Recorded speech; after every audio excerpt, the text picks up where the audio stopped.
Hello students, तो अपना आज का लेक्चर स्टार्ट करते हैं। लास्ट लेक्चर में हमने वर्क पढ़ा था, वर्क के बारे में पढ़ा था। आज हम जो टॉपिक स्टार्ट करने वाले हैं वो है एनर्जी।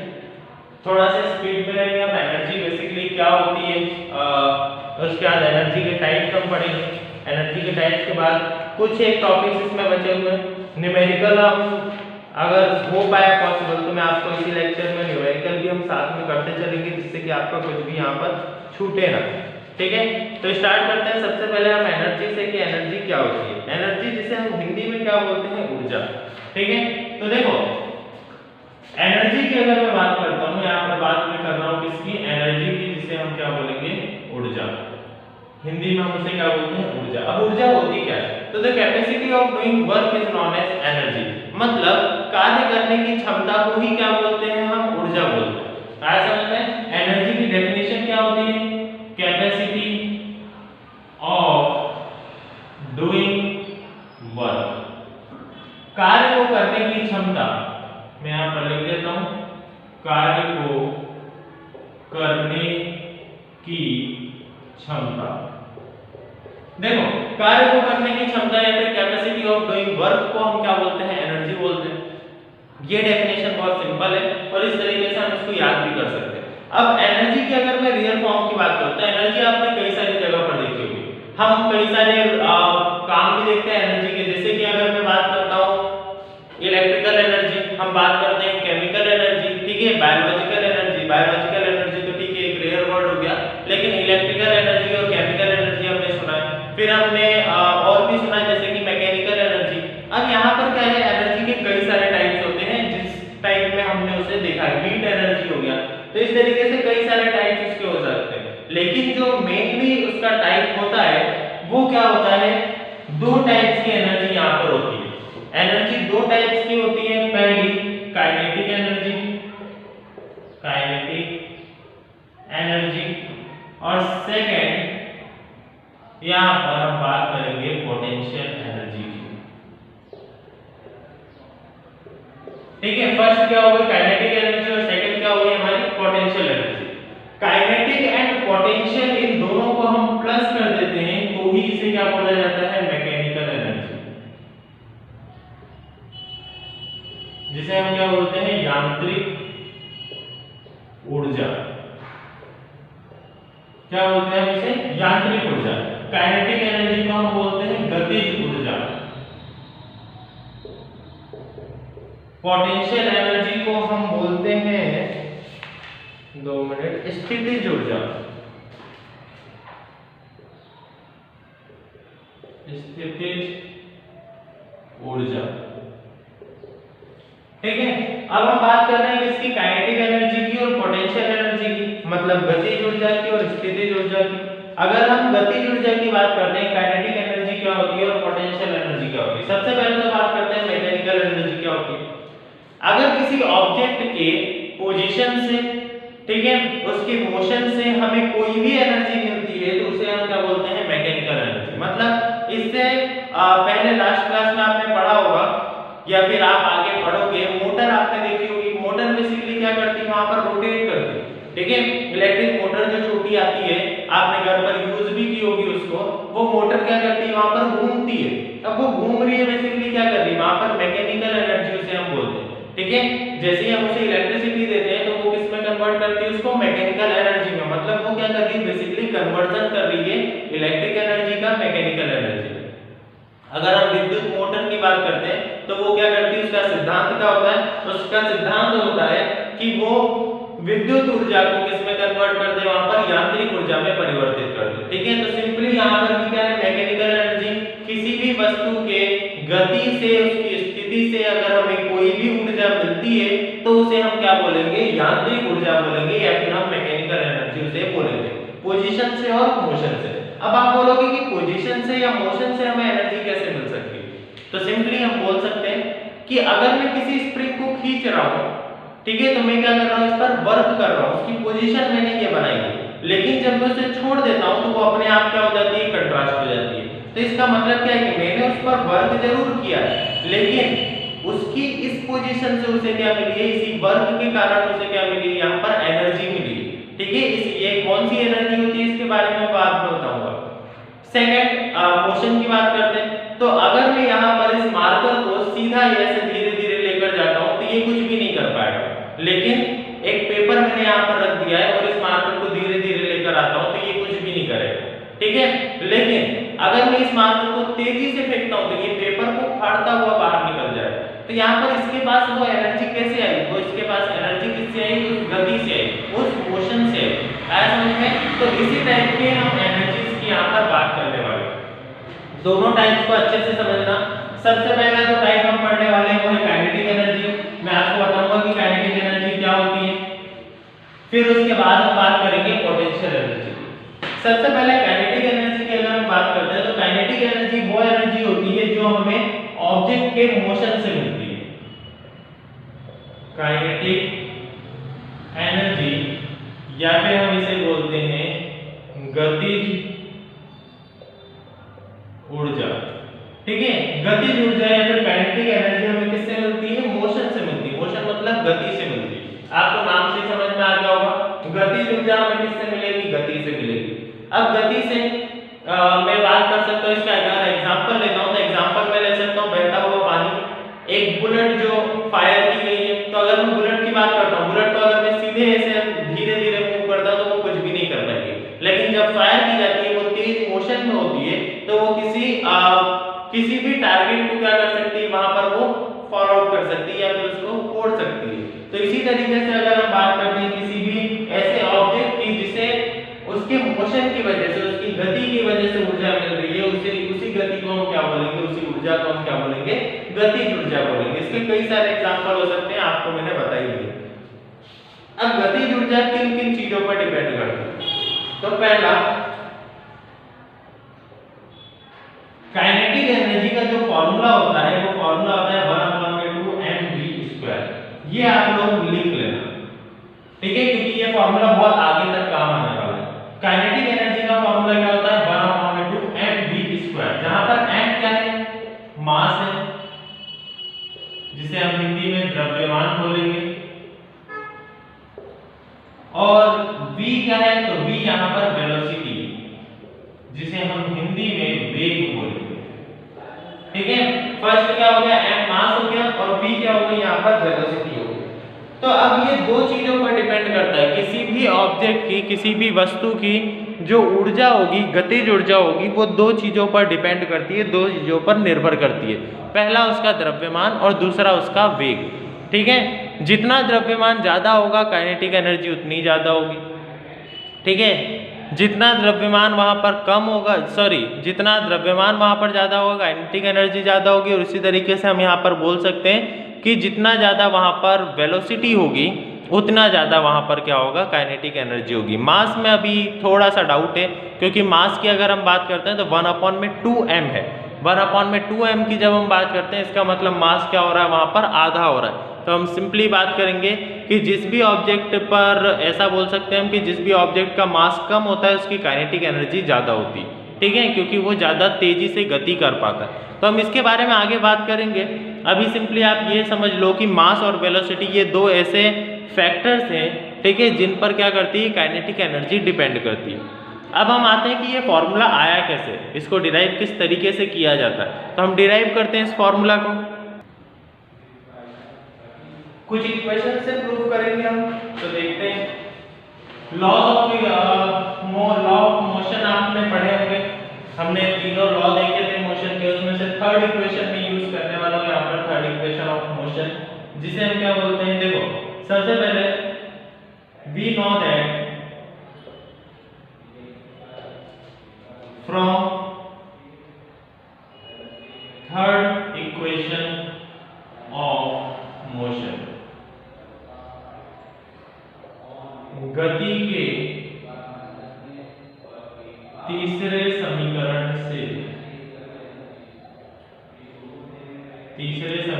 द्वारा हमें पता है, क्या पता है, v² होता है u² + 2as। यहाँ पर u² को मैं इधर ले जाता हूँ तो v² - u² = 2as। 2a को भी इधर लेकर आता हूँ, s की वैल्यू निकालता हूँ, तो s क्या हो जाएगा, v² - u² / 2a। ये हो गई s की value. We also know that, हमें एक और चीज पता है, हमें यह भी पता है, हिंदी मीडियम में लिख लेना, हमें यह भी पता है कि वर्क इज इक्वल टू होता है फोर्स इनटू डिस्प्लेसमेंट। क्या होता है work is equal to force into displacement? कार्य बराबर होता है बल इनटू विस्थापन, बल गुणित विस्थापन। और फोर्स इज इक्वल टू क्या होता है? मास इनटू एक्सेलरेशन मल्टीप्लाई एस। इसको मैं क्या लिख सकता हूं? यहां पर लिख देना फोर्स इज इक्वल टू क्या होता है? मास इनटू एक्सेलरेशन। अब s की जगह पर मैं ये वैल्यू रख देता हूं, तो इसको इक्वेशन नंबर 1 दिया मैंने, w is equal to m multiply, दिख रहा है आप लोगों को? हाँ, तो w is equal to m multiply a multiply v square minus u square upon में 2a। ठीक है, ये हो गई हमारी, हमने s की वैल्यू यहां पर पुट कर दी है। ऊपर वाला पोर्शन में रफ कर रहा हूं, ऊपर वाले पोर्शन में सिंपली ये जो लिखा हुआ है हमने we know that and now, ये सारा मैं रफ कर रहा हूं। अब आते हैं यहां पर, सेम इक्वेशन लिख रहा हूं, m multiply a multiply v square minus u square upon में 2a। तो अगर आप देखोगे तो a से a कैंसिल, m का अंदर मल्टीप्लाई कर देता हूं, तो m v square minus m u square upon में 2। m का अंदर मल्टीप्लाई किया तो m का v स्क्वायर से m v स्क्वायर, m का u स्क्वायर से m u का square. w is equal to, अगर यहां पर मैं सेपरेट करता हूं इसको, तो 1 अपॉन में 2 m v square minus 1 upon में 2 m u स्क्वायर हो जाएगा। ठीक है, अब यहां पर m की वैल्यू अगर हम देखें तो v स्क्वायर और u स्क्वायर दोनों में आ रही है। ठीक है, अगर मैं यहां पर m की बात करता हूं तो इनिशियल वेलोसिटी, अगर किसी ऑब्जेक्ट की हम बात करते हैं तो इनिशियल वेलोसिटी मान लेते हैं उसकी क्या है? 0, क्योंकि हम हमेशा मानते हैं कि ऑब्जेक्ट कहां से स्टार्ट हो रहा होगा? रेस्ट से। If initial velocity u is equal to 0, अगर यदि प्रारंभिक वेग u बराबर 0 है, तो रफ कर रहा हूं नीचे का भी मैं,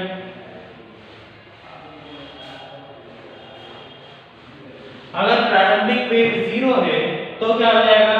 w is equal to 1 upon में 2 m v square minus 1 upon में 2 m मल्टीप्लाई 0 का स्क्वायर। ये तो 0 ही होगा और इससे मल्टीप्लाई तो ये पूरी टर्म क्या हो जाएगी? 0। तो w is equal to 1 upon में 2 m v स्क्वायर। वर्क क्या होता है? कैपेसिटी ऑफ डूइंग वर्क क्या होता है? एनर्जी।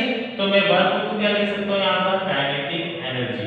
आप के ई लिखो या फिर काइनेटिक एनर्जी, कुछ इस तरीके से लिखो, एक ही बात है, mv स्क्वायर। आया समझ में? एनर्जी की जो एसआई यूनिट होती है वो जूल होती है, क्योंकि वर्क को हम क्या बोलते हैं? एनर्जी बोलते हैं। तो यहां पर क्या होगा? जूल। क्लियर है? वर्क को एनर्जी से यहां पर रिप्लेस हमने इसलिए किया है क्योंकि the capacity of doing work को ही हम एनर्जी बोलते हैं। ठीक है, जितनी भी क्षमता होती है हमारी कार्य करने की, उसी को हम क्या बोलते हैं? ऊर्जा बोलते हैं, इसलिए मैंने उसको रिप्लेस कर दिया। अब हमें एक फार्मूला मिल गया है 1 अपॉन में 2 mv स्क्वायर बराबर क्या है? Kinetic energy.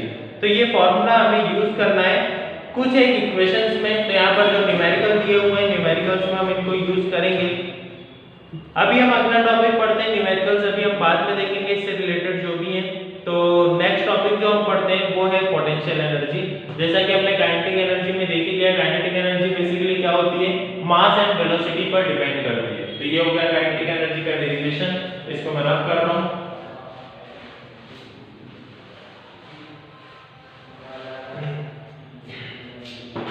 अब आते हैं सेकंड पोटेंशियल एनर्जी पर। पोटेंशियल एनर्जी जिसे हम क्या बोलते हैं? स्थितिज ऊर्जा। ठीक है, स्थितिज ऊर्जा या फिर हम क्या बोल सकते हैं? Potential energy. अब पोटेंशियल एनर्जी क्या होती है? तो मैंने आपको दो टाइप की एनर्जीज के बारे में बताया था। पहली एनर्जी तो जो गति गति से हमें ऊर्जा मिलती है उसे हम गतिज ऊर्जा बोलते हैं, और जिसकी स्थिति से हमें ऊर्जा मिलती है उसे हम क्या बोलते हैं, स्थितिज ऊर्जा बोलते हैं। अब देखो हमें क्या करना है, इस टाइप की एनर्जी में सिर्फ वर्क करना। हम अगर किसी ऑब्जेक्ट पर कोई वर्क कर रहे हैं और उससे हमें एनर्जी मिल रही है तो उसे उस ऑब्जेक्ट को एनर्जी मिल रही है तो उसे क्या बोलते हैं, उसकी स्थितिज ऊर्जा बोलते हैं। जैसे कि अगर मैं स्प्रिंग पर वर्क कर रहा हूँ, उसको क्या कर रहा हूँ, फैला रहा हूँ, उससे क्या मिल रही है, उसे एनर्जी मिल रही है। जब मैं यहाँ से उसको छोड़ दूंगा तो वो अपने आप क्या हो जाएगी, कंट्रास्ट हो जाएगी। तो ये बेसिकली क्या है, पोटेंशियल एनर्जी।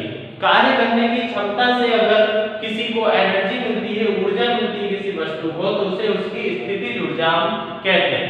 पोटेंशियल एनर्जी का जो फॉर्मूला होता है वो होता है m × g × h, जिसे हम क्या बोल सकते हैं, हम बोल सकते हैं mgh। ये पोटेंशियल एनर्जी का फॉर्मूला होता है। काइनेटिक एनर्जी का मैंने आपको बताया था, काइनेटिक एनर्जी क्या होता है, 1/2 mv²। ठीक है, ये mgh क्या है, तो h वहां पर हाइट को रिप्रेजेंट कर रहा है। h क्या है वहां पर, हाइट, या फिर आप बोल सकते हो ऊंचाई। m वही सेम चीज, मास, जिसे आप द्रव्यमान बोल सकते हो, और g वहां पर क्या है, acceleration due to gravity, acceleration due to gravity, जिसे हम क्या बोलते हैं, गुरुत्वीय त्वरण। ठीक है, एक्सेलरेशन ड्यू टू ग्रेविटी, या फिर क्या बोल सकते हैं उसे, गुरुत्वीय त्वरण बोल सकते हैं। तो ये क्या होता है, पोटेंशियल एनर्जी। अब पोटेंशियल एनर्जी का भी हम डेरिवेशन देखते हैं कि ये फॉर्मूला तो मैंने आपको बता दिया, लेकिन ये फॉर्मूला आया कैसे। तो यहाँ पर एक कंडीशन दी हुई है, आप टॉपिक पढ़ोगे 11.2.4, यहाँ पर दिया हुआ है potential energy of an object at a height. अगर हम किसी ऑब्जेक्ट को हाइट पर रखते हैं तो उसकी पोटेंशियल एनर्जी क्या होगी। देखो, an object increases it's energy when raised through a height. अगर हम किसी ऑब्जेक्ट को, किसी वस्तु को ऊंचाई पर रखते हैं तो उसकी पोटेंशियल एनर्जी वहां पर क्या हो जाती है, बढ़ जाती है। उसकी एनर्जी वहां पर क्या हो जाती है, बढ़ जाती है। This is because work is done on it against gravity while it is being raised. जब उसको ऊंचाई पर ले जाया जा रहा था तो वहां पर कार्य ग्रेविटी के, गुरुत्वाकर्षण के अपोज में, उसके विरोध में किया जा रहा था, इसलिए वहां पर उसकी एनर्जी क्या हो जाती है, बढ़ जाती है। The energy present in such an object is the gravitational potential energy। और इसी टाइप की पोटेंशियल एनर्जी को क्या बोला जाता है, ग्रेविटेशनल पोटेंशियल एनर्जी। अगर आप कभी भी पोटेंशियल एनर्जी ग्रेविटी के रिस्पेक्ट में निकालते हो तो उसे आप क्या बोलोगे, ग्रेविटेशनल पोटेंशियल एनर्जी। और ये हमेशा कब होगा, जब ऑब्जेक्ट को आप हाइट पर रखोगे, किसी भी वस्तु को आप ऊंचाई पर रखोगे। The gravitational potential energy of an object at a point above the ground is defined as the work done is raising it from the ground to that point against gravity। देखो यहाँ पर बहुत सारी चीजें दी हुई है, मैं आपको बहुत सिंपल से समझाता हूँ कि यहाँ पर किया क्या गया है। मैं यहाँ पर कोई ऑब्जेक्ट ले रहा हूँ, ये ग्राउंड सरफेस है, मैं यहाँ पर कोई एक ऑब्जेक्ट रखा हुआ है जिसको मैंने थोड़ी देर बाद उठाकर मैंने कहाँ रख दिया, एक पॉइंट पर रख दिया यहाँ। ठीक है, मैंने उसको क्या कर दिया, उठा दिया। अब यहाँ से ग्राउंड की हाइट जो है वो क्या है, h है। इसका जो मास है वो मास क्या है, इसका m है। ठीक है, अब अगर मैं इस टाइप का कोई भी काम करता हूँ, देखो अगर मैं किसी भी चीज को, जैसे ये मार्कर है, ये इसका क्या होता है, ग्राउंड स्टेट हो गई। अगर मैं इसको ऊपर उठा रहा हूँ, इसका मतलब ग्रेविटी तो इसको नीचे की तरफ धकेल रही है, लेकिन मैं ग्रेविटी के, गुरुत्वाकर्षण के अगेंस्ट काम कर रहा हूँ। ठीक है, ग्रेविटी के अगेंस्ट क्या कर रहा हूँ, यहाँ पर मैं वर्क कर रहा हूँ, तो इसी से उसे क्या मिल रही है, एनर्जी। मैंने आपको पहले बताया था, किसी वस्तु को उसकी स्थिति से अगर ऊर्जा मिलती है तो उसे उसकी स्थितिज ऊर्जा बोलते हैं। किसी ऑब्जेक्ट को उसकी पोजीशन से अगर उसे एनर्जी मिलती है तो उसे पोटेंशियल एनर्जी हम बोलते हैं। तो यहाँ पर हाइट हो गई है, मास हो गया है। अब मैं क्या कर रहा हूँ, यहाँ पर वर्क कर रहा हूँ, तो देखो वर्क इज इक्वल टू, ठीक है, वर्क इज इक्वल टू क्या होता है, फोर्स इनटू डिस्प्लेसमेंट। तो F इनटू डिस्प्लेसमेंट क्या होता है, S। Here W is equal to, देखो अगर मैं यहाँ पर बात करता हूँ, यहाँ पर फोर्स क्या है, ठीक है, फोर्स इज इक्वल टू क्या होता है, मास इनटू एक्सेलरेशन।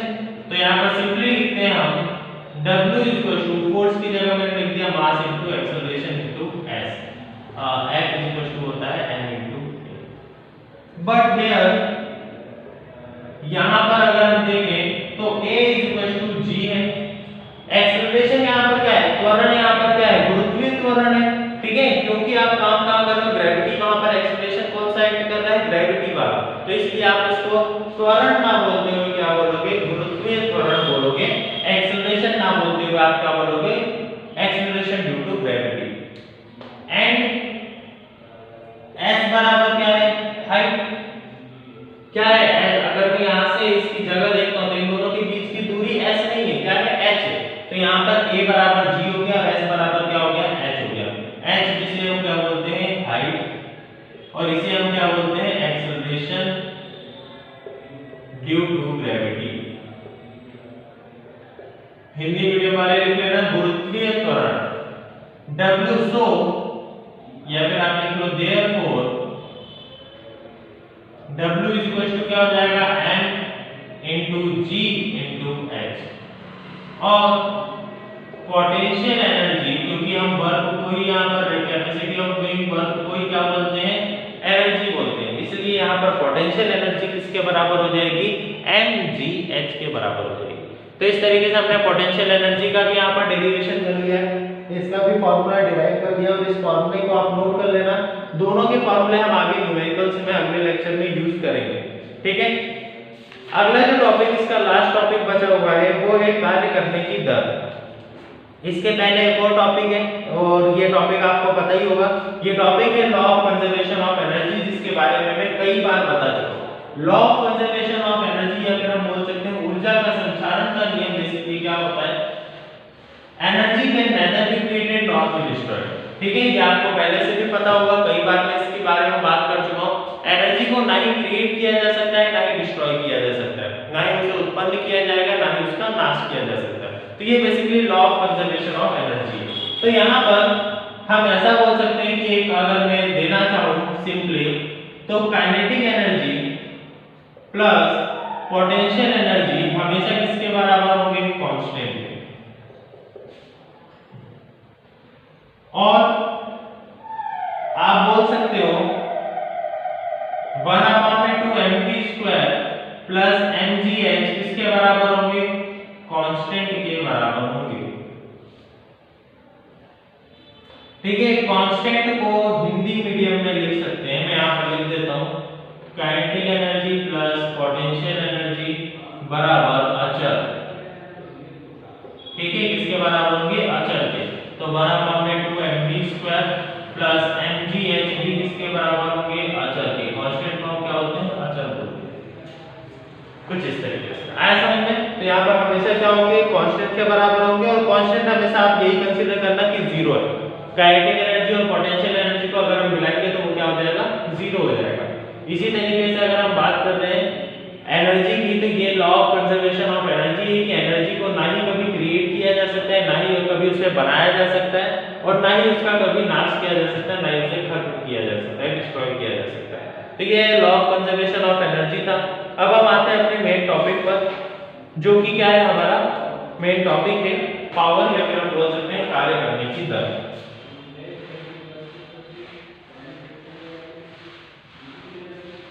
देखो अब यहाँ पर कार्य करने की दर क्या है, कार्य करने की दर, या फिर हम बोल सकते हैं रेट ऑफ डूइंग वर्क। देखो इतना बड़ा टॉपिक ना लिखते हुए मैं सिंपली एक वर्ड लिखूंगा तो भी यहाँ पर चलेगा, और वो वर्ड क्या है, वो वर्ड है यहाँ पर पावर। ठीक है, अगर मैं यहाँ पर रेट ऑफ डूइंग वर्क को पावर लिखूंगा तो भी यहाँ पर चलेगा। ठीक है, ये बेसिकली किसको रिप्रेजेंट कर रहा है, पावर को। ये किसको रिप्रेजेंट कर रहा है, शक्ति को। आज समझ में, कार्य करने की दर को हम क्या बोलते हैं, पावर बोलते हैं, उसे क्या बोला जाता है, शक्ति बोला जाता है। ठीक है, अब यहाँ पर कार्य करने की दर क्या है, हमने सबसे पहले पढ़ा वर्क, कार्य क्या होता है। तो कार्य हमने देखा कि फोर्स इनटू डिस्प्लेसमेंट, आप कहीं पर फोर्स लगा रहे हो, उससे आपको कोई डिस्प्लेसमेंट मिल रहा है। आप कहीं किसी वस्तु पर बल लगा रहे हो और उससे आपको विस्थापन मिल रहा है, तो उसी को हम क्या बोलेंगे, कार्य बोलेंगे। फिर उसके बाद सेकंड टॉपिक हमने पढ़ा कि कार्य करने की जो क्षमता होती है किसी भी वस्तु के अंदर, किसी भी ऑब्जेक्ट के अंदर, पर्सन के अंदर कार्य करने की जो भी क्षमता होती है उसे हम क्या बोलते हैं, उसकी ऊर्जा बोलते हैं। The capacity of doing work को हम क्या बोलते हैं, वहां पर एनर्जी बोलते हैं। तो इसके बाद थर्ड जो है हमारा रेट ऑफ डूइंग वर्क। दोनों में कंफ्यूज आप मत होना, कैपेसिटी ऑफ डूइंग वर्क अलग बात है और रेट ऑफ डूइंग वर्क अलग बात है। कैपेसिटी ऑफ डूइंग वर्क में क्या है कि अब इससे ज्यादा और कुछ हो ही नहीं सकता, मतलब जितनी एनर्जी है उतना ही काम होगा। लेकिन रेट ऑफ डूइंग वर्क क्या है कि एक लिमिटेड पीरियड ऑफ टाइम में कितना कार्य आपने किया है। मैं अगर बोल देता हूं 1 सेकंड में किया गया कार्य, उसको हम क्या बोलेंगे, उसकी पावर। ठीक है, तो जितनी ज्यादा एनर्जी होगी उतनी ज्यादा पावर होगी। ऐसा समझ में? तो सिंपली क्या है, रेट ऑफ डूइंग वर्क, कार्य करने की दर जो होती है उसी को हम क्या बोलते हैं, शक्ति बोलते हैं, पावर बोलते हैं। इसीलिए पावर इज इक्वल टू क्या लिखा जाता है, W/T, जहां पर W क्या है, कार्य है, और T क्या है, वहां पर समय है। ये इसका फार्मूला है। SI यूनिट जो होती है इसकी, SI unit of power is what, WATT। शक्ति की,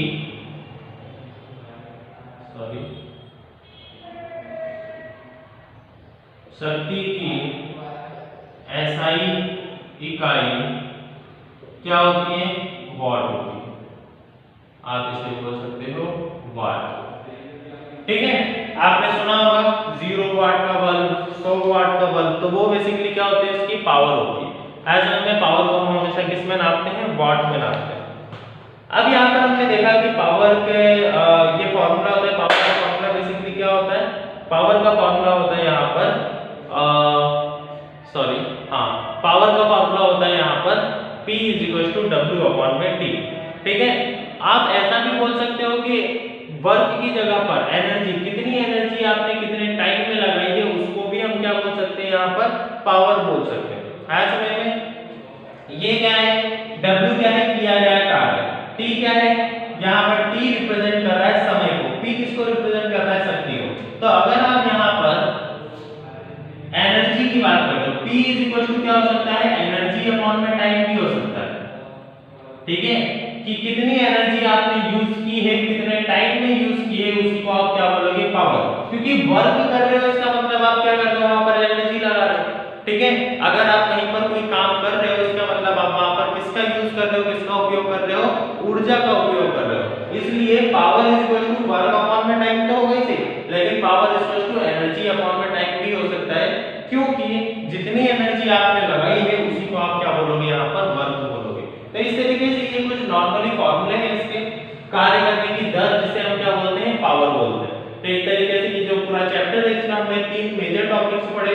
एक था हमारा वर्क, दूसरा हमारा एनर्जी, और तीसरी हमने क्या पढ़ा, यहाँ पर पावर पढ़ा। एनर्जी के 2 टाइप्स भी हमने पढ़े वहां पर। एनर्जी के दोनों टाइप्स हमने देखे। पहला जो टाइप था वो था काइनेटिक एनर्जी, जिसे हम हिंदी में क्या बोलते हैं, गतिज ऊर्जा। और सेकंड जो टाइप था उसका, सेकंड टाइप था वहाँ पर पोटेंशियल एनर्जी, जिसे हम हिंदी में बोलते हैं स्थितिज ऊर्जा। ठीक है, पहली गति पर डिपेंड करती है, गति पर निर्भर करती है, और दूसरी स्थिति पर मतलब पोजीशन पर निर्भर करती है। तो इस तरीके से यहाँ पर ये चैप्टर हमारा एंड होता है। इसके कुछ न्यूमेरिकल्स बाकी हैं। ठीक है, तो न्यूमेरिकल्स हम अगले लेक्चर में देखेंगे। इसके सारे न्यूमेरिकल्स मैं आपको कवर करा दूंगा। तो ये लेक्चर यहाँ पर खत्म होता है। इसको एक बार आप रिवाइज कर लेना। सिंपली एडवाइस मेरी यही है कि काइनेटिक एनर्जी का जो डेरिवेशन कराया था इस चैप्टर में, जो इम्पोर्टेंट है वो यही है। ऐसे तो ये पूरा ही चैप्टर बहुत ज़्यादा इंपॉर्टेंट है। जैसे कि अगर हम वर्क की बात करते हैं तो वर्क की डेफिनेशन आपको याद करनी है, उसका फॉर्मूला याद करना है। ठीक है, उसके बाद एनर्जी की डेफिनेशन याद करनी है। जैसे कि मैंने बताई है, capacity of doing work is known as energy. कार्य करने की क्षमता को ही एनर्जी बोलते हैं, ऊर्जा बोलते हैं। तो वो एनर्जी की डेफिनेशन हो गई। लेकिन काइनेटिक एनर्जी, गतिज ऊर्जा का जो डेरिवेशन हमने किया है, उसका फॉर्मूला जो हमने डिराइव किया है, वो वाला डेरिवेशन आप अच्छे से कर लेना। उसके बाद पोटेंशियल एनर्जी का जो हमने डेरिवेशन किया है, वो वाला डेरिवेशन भी आप अच्छे से कर लेना। ठीक है, इसके न्यूमेरिकल हम अगले लेक्चर में देख ही लेंगे कि इसके न्यूमेरिकल क्या है। हमने ऐसे 11.11 चैप्टर में 2 न्यूमेरिकल इसके स्टार्ट कर दिए थे वर्क से रिलेटेड, 11.1 एंड 11.2। ठीक है, एनर्जी के और उसके बाद पावर के कुछ न्यूमेरिकल्स बचे हुए हैं, तो ये 11.3 से हम स्टार्ट करेंगे। टोटल न्यूमेरिकल इसमें कुछ 8 हैं। तो 5 न्यूमेरिकल हमारे कुछ 5-6 न्यूमेरिकल हमारे कुछ बचे हुए, 9 न्यूमेरिकल्स हैं, तो 5-6 न्यूमेरिकल हमारे कुछ बचे हुए हैं, तो इनको हम अगले लेक्चर में कर लेंगे। ठीक है, थैंक यू।